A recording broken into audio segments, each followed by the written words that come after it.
There were giants on Earth in those days. That does not fit with the theory of evolution. It doesn't fit with modern science. Now go into that museum today, and you're not going to find that 14-foot skeleton that was there in 1940. I don't know what happened to it. I'm just telling you that in 1940 it was there. Today it's gone. It doesn't fit with the theory of evolution. And I first of all want to tell you that that is not science, and that is not academic. And that is propaganda. If it doesn't fit with your theory, what you do is you destroy it. You eliminate it. Get rid of it. And that's not honest. And then it's not intellectual.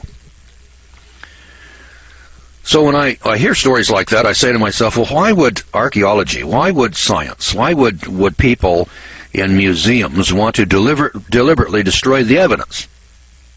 I mean, if there were giants, then why don't we say, well, gosh, there were giants. That's the truth. How many of these giants were there? Well, now, it could be that the 14-foot giant was just an anomaly. You know, it happens once in a while. You look in the Guinness Book of Records, there was a guy that was just, I think it was 8'11", or 8'10.5" or something. Just a shade under 9 feet tall. And the Bible talks about a guy named Goliath. You know, there's David and Goliath. There's a Bible story there. Well, Goliath was 9'6".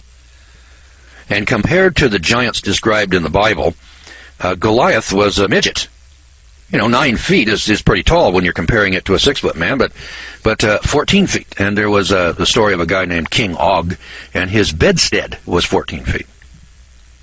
So the 14-foot skeleton that was in the Chicago Museum was an average run-of-the-mill 14-foot skeleton. There were people that were 15, 16 feet tall.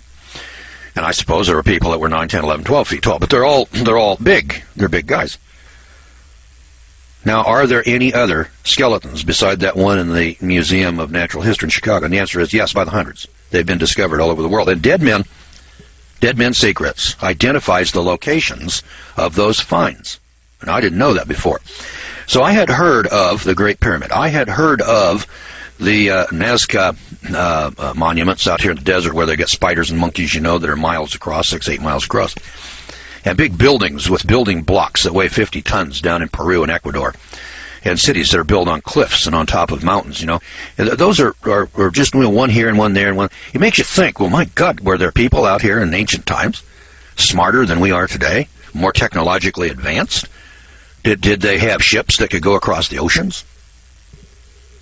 Before the flood, flying in jet airplanes, they had medicine equal to today, art, clothing, and mechanical devices that have been dug up, but they don't fit the theory of evolution. See, evolution is a fairy tale for adults that tells us once upon a time, long, long ago and far, far away. And then they proceed to tell us the story about how billions and billions of years ago, thus and such occurred. Pure fantasy. There isn't a shred of evidence, not a shred of proof. No scientific tests can be duplicated. And, you know, if people want to believe that, that's fine. There's no problem with that. People believe in religion. I kind of watch people, you know, religious people. They scare the hell out of me, and I watch them as far away as I can get from them. And then they believe in superstition. And rational people who attach themselves to science, they attach themselves to another superstition called evolution. And they call that science. I look at both of them and I say, oh, my God. I got one superstitious bunch on the one hand, and I look over here and I got another superstitious bunch on the other hand. And neither side can ever come to an actual grasp of truth and understanding, you know, how did it actually happen? So in order for us to do that, if we're going to arrive at the truth, we got to actually come to grips with 14-foot skeletons and buildings that are so big and so massive that we can't duplicate them today, and ask the question, well, how did those people build that? Who was here to do that? We look at Stonehenge, you know, in amazement to this day, and say, how in the world did those people get 30-ton blocks of rock sitting up there on top of that? That would be a whale of a feat. It can be duplicated. We could do Stonehenge. But hey, boys and girls, there's a lot of buildings around the world that we can't duplicate today. There's a block of rock in a wall down in Ecuador that weighs 200,000 tons. It's a dressed rock. It's a square. You know, I say square, it's rectangular, but it's, you know, it's got corners to it. It's got 8 corners. And these corners, you know, are exact. It didn't just evolve this way. You know, if you're out here walking around, you know, and you see a block of rock over here, and this thing is square, and you measure it up, and it's got the same measurements all around it, you know, you can be pretty sure that some intelligence over here squared that thing up. Here's the crazy part of it. Do you know how much 200,000 tons is? And that's a lot of weight. That's a big chunk. Let me describe it. The Titanic, you know that big ship, the Titanic, and the Queen Mary, you know, these big merchant ships. Well, those big luxury liners weigh about 40,000 tons. 40,000 tons. All right, now let's pull the Queen Mary into a shipyard, and let's just stick it under a couple of cranes, and let's just pick it up and set it on the ground. Do you think that there's any place in the world that there's a crane big enough to pick up a ship like the Queen Mary? Well, I'm here to tell you that there isn't. So when they want to work on a ship that big, what they have to do is run it into what they call a dry dock. That's a big hole in the ground that they can flood with water. They can float the thing in, and then they let the water out of it, and the thing settles down on the bottom, and then they can go in there and then go to work on it. So when we want to work on a ship, we have to put it in a dry dock. You can't pick it up. Now, there are places that have cranes that pick up fishing boats and just pick them up out of the water and stick them over here on the ground, and then they work on them, and then they pick them up off the ground, and they set them back in the water. Fishing boats and things like that. Now, let's go down here. I told you there's a rock here that's now 200,000 tons. There's lots of rocks that are 50,000 tons. That's as big as or bigger than the Queen Mary. There's lots of rocks that weigh 200 tons. You know, they go anywhere from 3, 6, 16, 30, 50 tons, things like that. And these rocks are set into walls, and they're dressed. Now, some of them are square. Some of them are odd shapes, and then the odd shape fits with the next rock, and it's cut in an odd shape to fit. Kind of like looking at a puzzle. You know the odd shapes that go into a jigsaw puzzle? And remember that the tab has to fit into a corresponding hole. And then when you're doing a jigsaw puzzle, you know, if you'll think about it, yeah, it's true, you got a tab and you got a hole, but they don't fit together perfectly. So if they don't fit together perfectly, well, then obviously it doesn't go there. All right, well, these rocks are built like a jigsaw puzzle. They're so close together you can't stick a knife blade between them. So they were cut. There isn't any technology today that can cut rock irregularly and then put them together. None. Doesn't exist. And yet there they are. Now, those people that did that were smarter than we are today. They had a greater technology than we have today. And the Bible talks about that, and the Bible talks about space flight. The Bible talks about flight. And yet your preacher doesn't talk about that because if he did, he wouldn't last long as your preacher.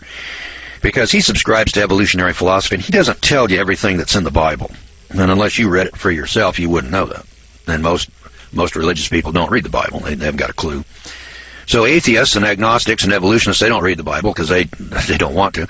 The religious guys, they don't read the Bible because I'm not sure that they're capable. I mean, everybody's got one, but they don't read it.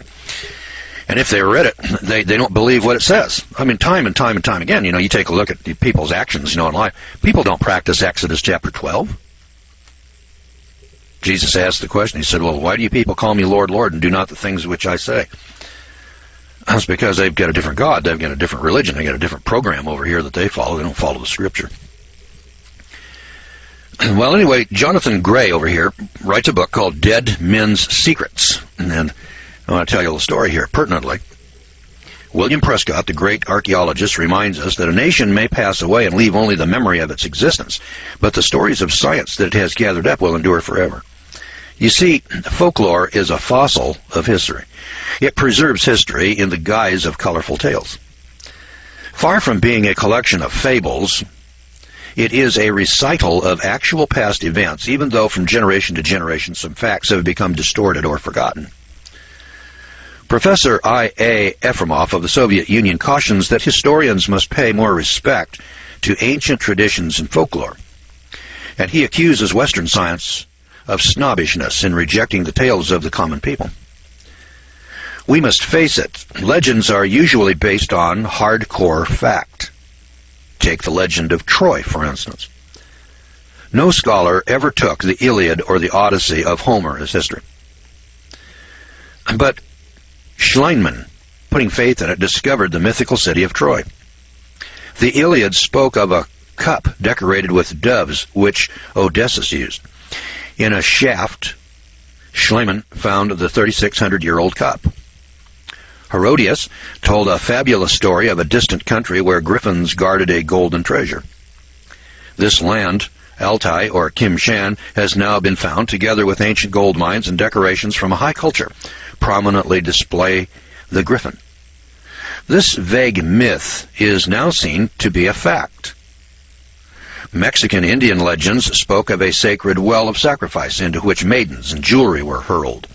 Historians dismiss this as a mere tale, until the well at Chichen Itza was discovered in the 19th century. Now, more than any document, the Bible has been assailed as a collection of fanciful myths. And yet, to the embarrassment of its critics, archaeological discoveries have proved time and time again that the fabled cities, mythical persons, and impossible events were not only true, but they were in fact reliable historical reporting in every detail. And indeed, the Bible can now be regarded as the most accurate and the most trustworthy source of history that we possess.